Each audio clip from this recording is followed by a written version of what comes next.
Hello, dear viewers and listeners. Welcome to the latest episode of Extra Extra. It's all about whiskey. I remain Jason Neil Patrick Harris Johnson Yellen. He is Joshua Morrissey Hatton. Hello, Joshua. Hello, Jason. How are you? I am well on this sunny morning in Virginia. You? I'm good. I was trying to think of a Morrissey quote to come back at you. I couldn't think of any immediately. Sorry, let me look at myself there. And so instead I just asked you how you're doing. So sorry, I'm sorry. Hopefully I do a better job of being on the ball today with witty commentary and comebacks. Oof, that's a high bar. Good luck. Yay. So in Extra Extra, we bring a news article to the attention of our viewers and listeners. We convey it, we summarize it, we list some interesting quotes from it, and we riff on it, and we have a general chinwag about the whiskey industry as it appears to us.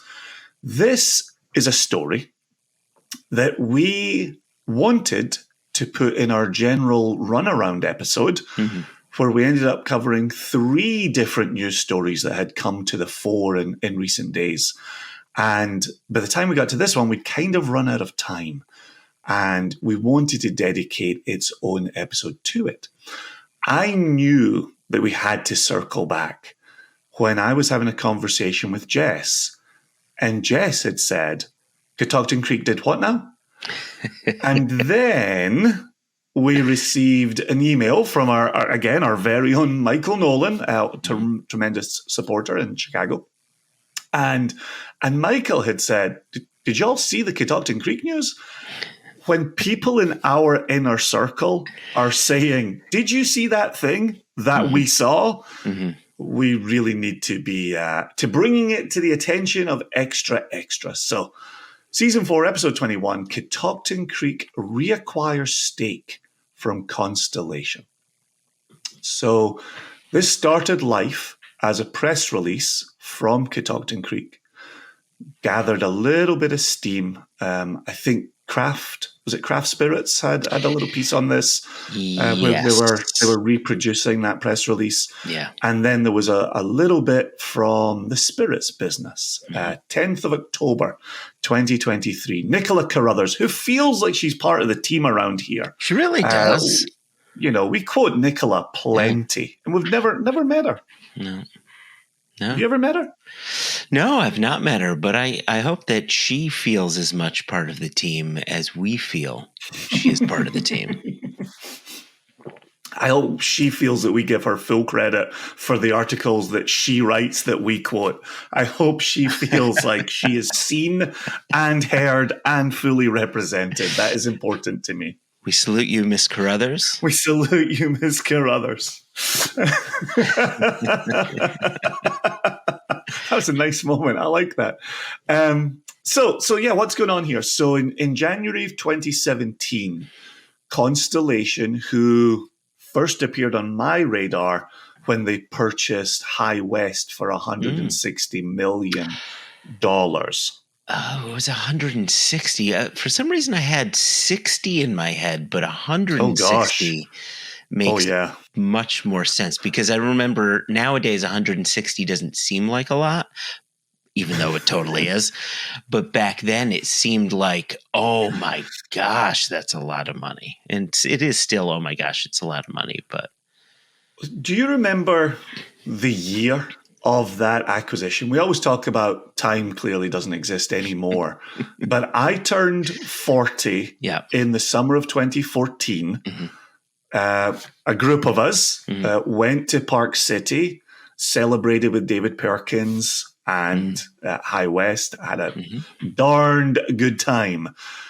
Was it maybe a couple of years after that then? I'm near positive it was 2016. Like I think that's a good guess. Yeah, I would hang my hat on that if I had a hat that fit on my head. Yeah. The fact that we do call you big-headed around here, so I can see why you're saying this. You should see my brother Todd in all of his monsters. I love the fact your name is Hatton and you can't get a hat on. Can't get a hat on. Anyway, we're opening a can of worms there. In January of 2017, this Catoctin Creek deal went through, and I know the Catoctin Creek happened after the High West. Correct. Yep. So 2017, I'm not sure if you'd asked me when did the Catoctin Creek deal go through that I would have said 2017. That seems a little bit earlier than my recollection. Yeah, again, another date that I would have hung my hat on, and obviously would have been wrong this time around. What I would have thrown 2018 onto it, not 2017. Again, right, pre-pandemic, but when, and that gives us a 2-year window, and we would have been wrong. So prices were never released on the acquisition of the minority stake. With the buyback, numbers have not been revealed on that either. Yeah. To our minds, and to some industry friends that I've spoken with, this is one of those very rare occasions where a buyback has happened. Can you think of any examples? Well, I was trying to think earlier, not just for Constellation, but for Diageo as well, because Diageo's purchased a number of brands or distilleries. Is that Distill Ventures? Yeah, Distill Ventures. So originally I was thinking, maybe Westward bought a stake back, but there wasn't that. There was this sort of separation of aviation gin from Westward, which was separate from that. So Diageo still the Ryan Reynolds brand that shows up in his movies. It totally does. It's great. Because I think he does it tastefully. Anyway, maybe I'm just I'm a Ryan Reynolds like total groupie.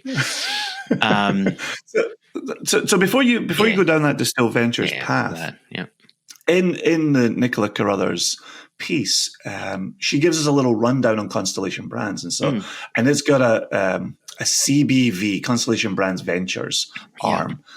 They acquired ready-to-drink producer Austin Cocktails and Kentucky-based brand maker Copper and Kings. So those are full-out acquisitions the same way Diageo made a full-out acquisition of Balcones. Oh, okay. Okay. Over the past 5 years, the company, CBV, has also invested in a number of U.S. producers, including Dos Hombres Mezcal, celebrity, Press Premium Alcohol Seltzer, Durham Distillery, Montagna Distillers, Mezcal Silencio, Nelson's Greenbrier Distillery, and Black Button Distilling. Did we know about Black Button Distilling? I feel like it's one of those things we might have known at one time. Yeah. The part that jumps to my mind when I see their name listed there is Jason. Oh gosh, now I've put myself on the spot. Oh, Jason Bartels, Bartel, Bartels and James, Jason Bartels and James. You're not American. You don't know about the birth of wine coolers. Bartels and James, we thank you for your support. Anyway, I think it's Jason Bartels. It's one of those. Sorry, Jason.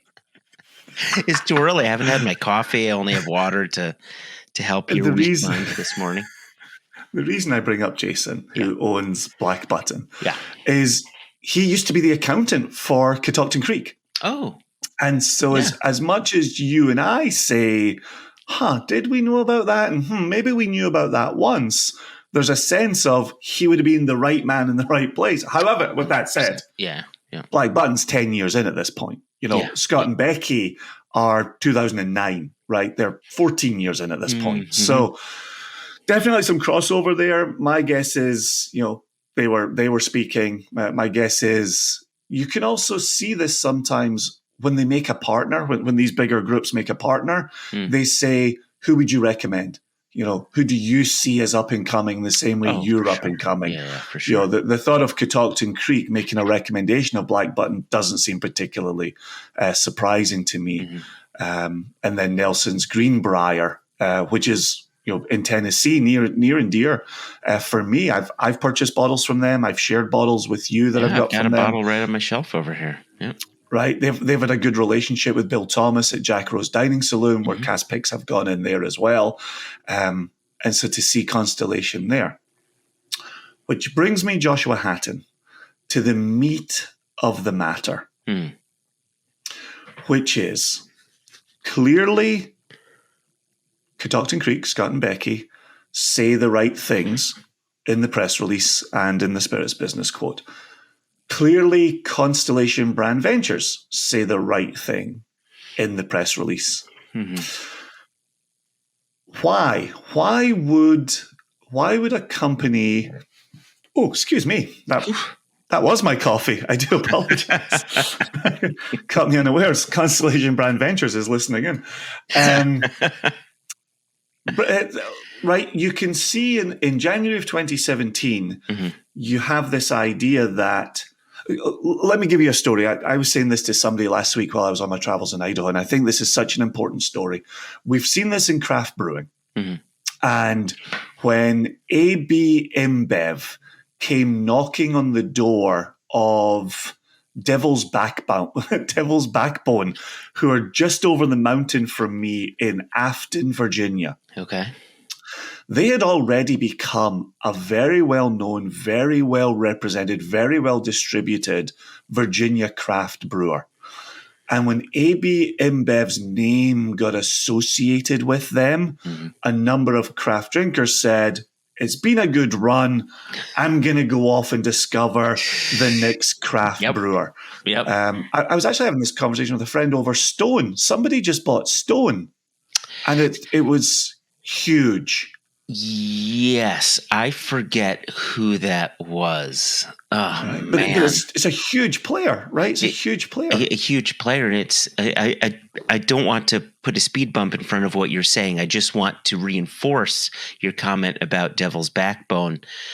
I remember when Goose Island was purchased by AB InBev, and it was the same remark of, well, their beers were good while they had them. Now it's under Diageo. This is going to be a terrible thing, and people moved on. And the craze for the annual Bourbon County Stout releases started to wane because of large corporation ownership, which is I can get them in my local. I can get them in my local co-op really easily. They remain excellent. Anyway, continue. Really easy.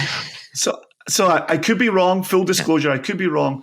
I wonder if it's Constellation that bought Stone, and that's why I was having this conversation with my friend, and I was mentioning High West in that conversation as well. Ooh. Anyway, a little Constellation speculation. Oh, lovely. Well done. Thank you. Round of applause. Golf clap. So the owner of Devil's Backbone came out and said, look, we have been growing this distillery since the day we opened.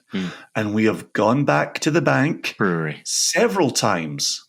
Brewery. Did I say distillery? You said distillery. That's okay. I'm in a place. And we have gone back to the bank, and we've had loan after loan after loan.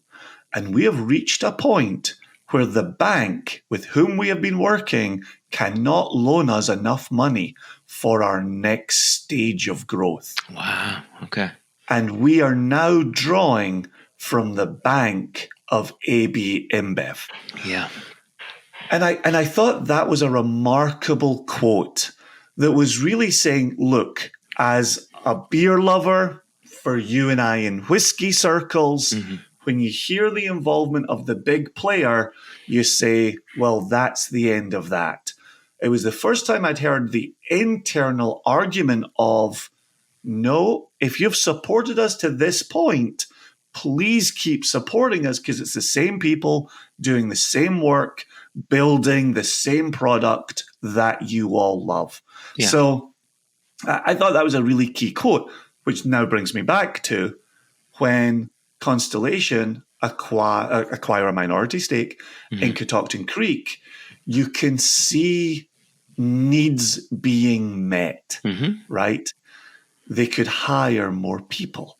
they could maybe get out from under the loan that they had that was the refit of their really awesome downtown space. Oh, right. Yeah. That is beautiful, has a beautiful tasting room. They brought in a bigger still. So you can see all these things that they've been doing, privately with loans from banks, I assume. And now here comes Constellation. Here comes the big player to say, not only can we invest some money in this, we can also increase that distribution. We can help you sell more bottles. So you can see why a relationship starts. What are some reasons that a relationship might reach an end? Oh, man. Where do we begin? Well, oh, man. Yeah, I guess my initial thought is, that's a really good question. I feel like the answers are too broad ranging. I could start, but I feel like I'd go a bit negative here. Which like, okay, let me say my first thing, right? Like, my initial thought was, okay, what if that parent company decides to start pointing that distillery / brand that they acquired into a direction that those who still work and operate that distillery / brand don't want to go in. However, the reason why I didn't say that initially was you would think that within the wording of the contract that parameters were drawn. Sure. And sure. So that would be my initial gut reaction, that parameters were drawn and the parent company tried to move outside of those parameters, which I don't know there's no description as to what the reason is here, and I'm not even going to try to speculate. But there's my answer. Another example that we see is when perhaps a smaller producer joins a larger distributor, and they have dreams of being on every store shelf in every retail store in the nation, and promises get made and deals get struck. And what's a thing that we say to some smaller producers, what we hear from some smaller producers is, be careful. Be careful what you wish for, because it doesn't often come to fruition. And the reason that I say this, and again, we're speculating, we're trying to be respectful with our speculation. We're very good friends with Scott and Becky. We talk whiskey with them. We talk cask with them. We talk single cask nation selections with them. We do not talk their private business with them. So we're speculating a little out of school here. But as I look over this list from the spirits business, that's a lot of brands, an awful lot of brands. And Constellation have to find space for all of them, right? They have to be responsible for all of them. That's a big ask. Hopefully they've got a big team. Hopefully they've got a large bank account. But it makes me wonder, if you're small and you're proud of your independence and you're proud of the path you have charted, perhaps you get to a point where you say, look, well, let's go to Scott Harris, right? There's a quote from Scott in the press release and in the spirits business. We greatly appreciate the support and resources that CBV, Constellation Brands Ventures, provided us during this time together, and I am very excited about what the future holds. There you go. Scott Harris, co-founder with Becky of Catoctin Creek in 2009, right? We greatly appreciate the support and resources, right? That to me speaks back to what our man from Devil's Backbone Brewery had to say about the usefulness of the large corporate partner. But maybe there comes a time when that large corporate partner serves their use, and returning to being independent is the name of the game. Yeah. No, your point is a really good one about distribution and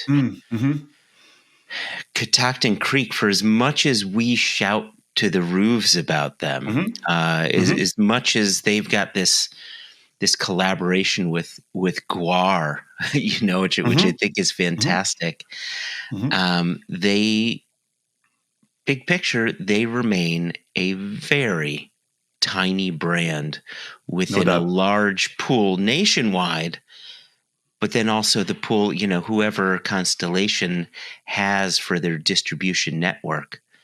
Like you had said, they could so easily be lost. I think back really quickly. I think back to the Penderyn distillery when they first tried to come into the U.S. and they enlisted a very large importer / distributor, and the brand simply got lost. And it wasn't because that big importer / distributor does a bad job. It's because they're such a tiny fish within a very large ocean, very easy to miss. Yeah. Do you see as much High West, just to name another, slightly larger profile Constellation brand? Do you see as much High West floating around? Do they have the same innovation that they had under David Perkins? Yeah, so I do see High West. Their packaging has changed a bit. Their labeling system has changed. They've launched some new brands. Okay. They continue to do, the Midwinter's Night or the Midsummer's Night, that release. Okay. I've seen the Midwinter. Yeah, Midwinter. Was there once a Midsummer? Yeah, no, okay. It was Midwinter. I was just trying to make sure I got the season correct there. But yeah, you definitely see them quite a lot. At least I do. They seem to be a bit of a fixture on store shelves. So here's a broader question that I've been contemplating, and it certainly fits in with how we kicked off today's conversation. Yeah. As we're racking our brains and we're looking around, and we can't really off the top of our heads think of someone else who has bought themselves back or bought back their independence. Do you think we might start to see some more of this? Do you think this could be a domino starting to fall? That's an excellent question. Given what we've seen in 2023 and this sort of general slowdown of sales within the drinks business, with not just spirits, but wine and beer, I think that there is a chance. We've talked for years about this massive boom of micro distilleries within the U.S., where we went from 1,000 to 2,000 to 3,000, give or take. And there was this sense of, okay, at some point, there will be copper on the market that needs to be repurposed or needs to be sold somewhere else, because you can only have so many. And are we reaching that point where we're so saturated with these micro distilleries, coupled with an overall slowdown in people's purchasing and drinking habits? You'd want to say yes, potentially. Now, I would imagine, however, for a large company like Constellation or Diageo or some of these other larger corporations who own smaller brands, there will be certain ones that they'll want to hold on to, but they may be shedding a brand or two here or there. Well, that's what's interesting on that list. Durham Distillery. While also potentially bringing on brands. I think this is also a good time for larger corporations to be bringing on brands to help. Interesting. Right? Yeah. Right. Why'd you say that? Put some leaves on those branches for me. Because regardless of what's going on with the small offshoots from the larger corporation, that larger corporation needs to find other ways to grow. They have stakeholders, right? They have to answer to, not stakeholders, shareholders, sorry. They have to answer to shareholders, and they need good news to be sharing. Sometimes profit is good news, and sometimes exciting acquisition is good news. So So you're looking to divest to spread the opportunities for a brand to hit and a key rebound. Yeah, I think that makes sense. I was curious which path you were going down there. I also coupled with your copper will be appearing on the market, as will other items from distillery sell-offs. Distillers could be going cheap right now, or distilleries could start going cheap as well. Yeah. Especially with that rapid growth that we experienced here. The comment I was starting to make there, though, is Durham Distillery. With all due respect, never heard of them. Montagna Distillers, with all due respect, never heard of them. And I'll show my own shortcoming here. When MGP, who have changed their name, I just read that over the weekend. Did you see that? So yes, I heard about that. I heard about this a while ago. What was the new name again? They will always be LDI to me. Actually, they'll always be the old Seagram's plant to me. But anyway, but here's the larger point I'm making here. That's the new name. The new name is old MGP. Right. The larger point I was making here was when the old MGP made the announcement that they'd purchased Penelope. And I was like, I only remember Penelope Pit Stop from Wacky Races. That's the only Penelope I remember. And so Penelope was not on my radar at all. They made the acquisition, if my understanding is correct.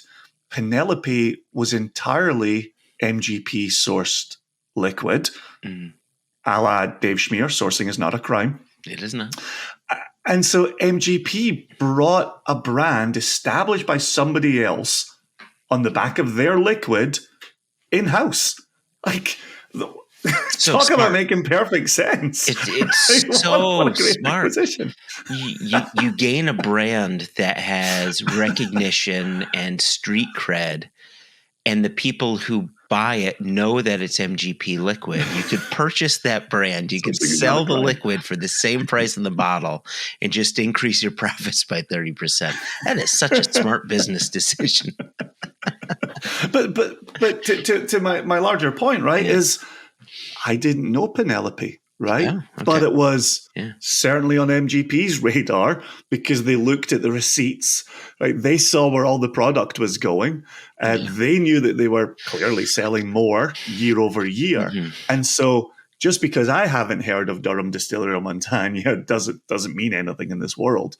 And very much to your point, just because you and I know Catoctin Creek and tell everybody about it doesn't mean that it's known more widely either. So there, you can see the usefulness of a relationship like this that moves in multiple directions. Gets you on a list where now Durham Distillery has been mentioned, in an episode of Extra Extra. Like, hold on to your hats, Durham. Nothing will be the same after today. So yeah. They could shut their doors right now. They've made all the money they need. Here they are, extra. It's all about Durham distilling. So since you did a good job earlier of not getting negative, let me bring maybe one more item, and then if there's other aspects that we haven't covered, you know exactly what I'm about to say to you. Okay. Right? Do I? So in the spirits business, it closes by saying earlier this month, Constellation Brands saw sales grow by 7% in the second quarter of fiscal 2024, not calendar 2024. So fiscal 24.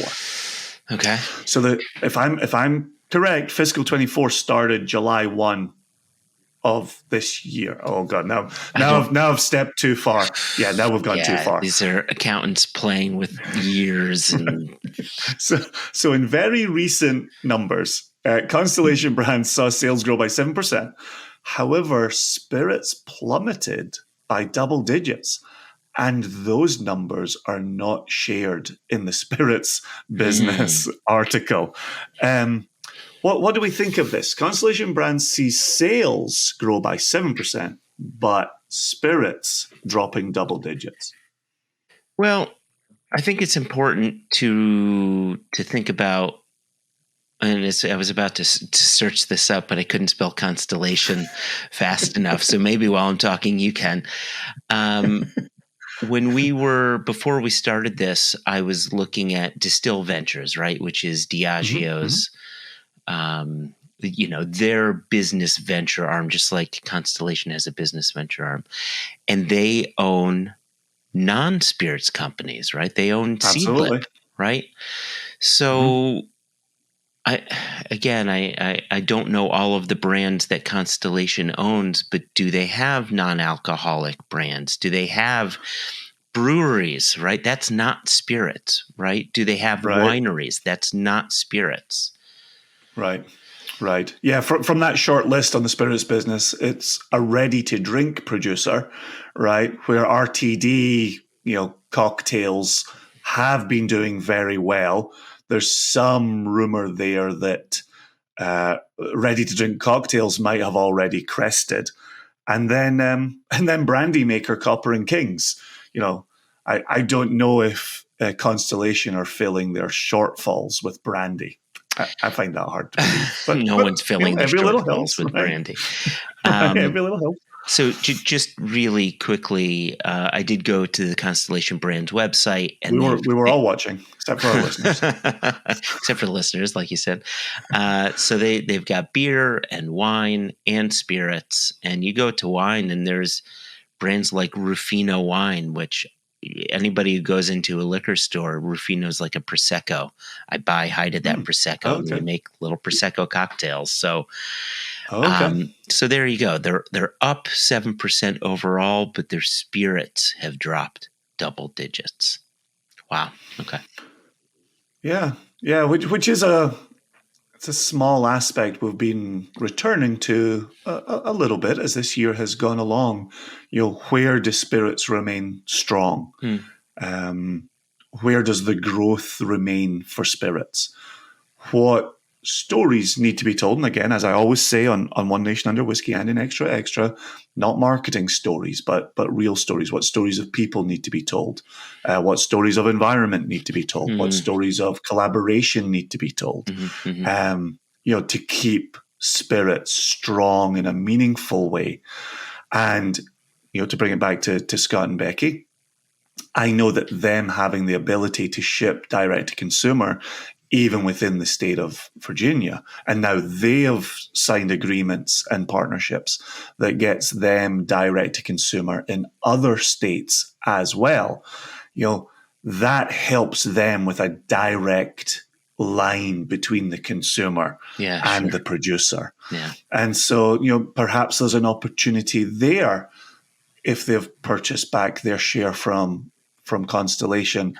They have that opportunity to explore lines of distribution that are separate. And this isn't to say that they're no longer distributing through Constellation. This just means Constellation is no longer a minority stakeholder in Catoctin Creek. That's all this announcement means. That's good. I'm so glad you brought that up, because again, we didn't come into this with the idea that we were going to speculate as to why Catoctin decided to buy their shares back. We were simply listing out reasons of potentials. No, we didn't even list out that would be the speculation. You had asked in general, what would reasons be? Yeah, there you go. In general. Sorry. All right. And anything not covered? I kind of had my own set of questions that I wanted us to cover in extra, but anything left hanging from today? Sort of. We didn't mention it, but you and I, a couple of weeks ago, we were talking about Catoctin Creek because we've got some casks that we're going to be working with shortly. But I remember you saying something like, Scott and Becky are going to be announcing this new rye. So glad you bring this up. And that's how I wanted to get out of here as well. You wouldn't tell me at the time, and now I've seen it. But let's talk about it, because I think it sounds really freaking interesting. Yeah, you're always one of the first people I think of when I see things like this, because I'm a grumpy traditionalist. And I'm always like, no, I like my rye the way I like my rye, and, blah, blah, blah. And then you and I go and put things into, eggs kill home and PX casks. So, exactly. I'm only a grumpy traditionalist on the bottles that sit on top of my fridge in my kitchen. And so hot honey rye was announced. And so they're actually making the spiced honey themselves, and then they're blending that with their own house rye. So it's a full internal product. They have been crushing the chilies that go in the honey. They have been testing the honey. I got to dip a finger, let's say for health and safety purposes. It was a sterilized stainless steel teaspoon that was then used once and then washed in a very hot dishwasher. Let's just be clear about all of this. So I got to taste the hot honey. You would just use the hot honey by itself, right? You would stick that in, mugs of green tea or white tea when you've got a cold coming on. You could put it on your pancakes quite easily. So on top of that, it has the hot honey rye. To bring this back to where I started, I think of you because what a kick-ass cocktail ingredient. Oh my gosh. What an absolutely wonderful use there to ramp up the heat a little bit in a rye old fashioned or my Black Manhattan with some hot honey rye going on in it. It's in the state of Virginia. It was released October 1, which was a Sunday. I did promise Scott and Becky I would run out and buy a bottle immediately. In the interest of full disclosure, I have not yet done that, but I still intend to. I'm a man of my word. I'm just not very good at timekeeping. I'm going to have some of that.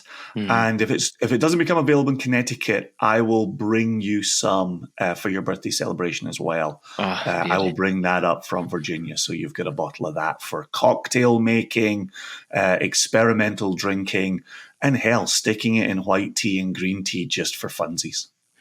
Awesome. I'm excited. And you're not wrong. I mean, that was their first new product in 5 years. Wait, is that true? Yeah. That was part of the press release. That was part of their announcement of it. First new product in 5 years. Wow. That's Rabble Rouser's done well. Obviously outside of single cast and the collaboration with Guar, but first new line item in 5 years. And if I'm not wrong, this is their first rye item that doesn't have an R in it. They've got Roundhouse Rye, Rabble Rouser Rye, and that's his honey rye. So they're switching letters here. Which just goes to show 2 is not a pattern, right? You need to get to 3 before you establish a pattern. I have a feeling there's a third one. Isn't there a third one?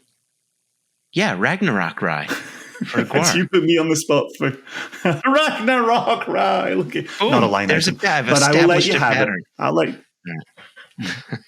Not a line item, but in the interest of getting out of here in a tight 35, I will let you have it. Oh yeah, we got to stick to that. Okay, all right. So it's a special release with Ragnarok, with Guar, right, for Ragnarok Rye. So anyway, if you want to be one of the people writing in to say, hey, did you hear about this Catoctin Creek news? You can email us at info@singlecastnation.com or questions@onenationunderwhiskey.com. No E in whiskey. I will say, on behalf of Joshua, Jason, and Nicola Carruthers of the Spirits Business, it has been a pleasure covering this story today, and we wish Scott and Becky Harris the absolute best of luck as they embark upon that independent future, that once again independent future. Good luck and Godspeed. Until next time, Joshua. Thanks to everybody, listeners. Smash! I nearly got out of here. Smash that subscribe button below and TTB to be reminded. Look at that. To be reminded of new episodes. I like it. There you go. Tickle that bell. And we should all go tickle that bell. Okay. Well, I'm going to use 2 fingers to tickle that bell. Peace. Whoa, you got balloons. How come I don't have balloons?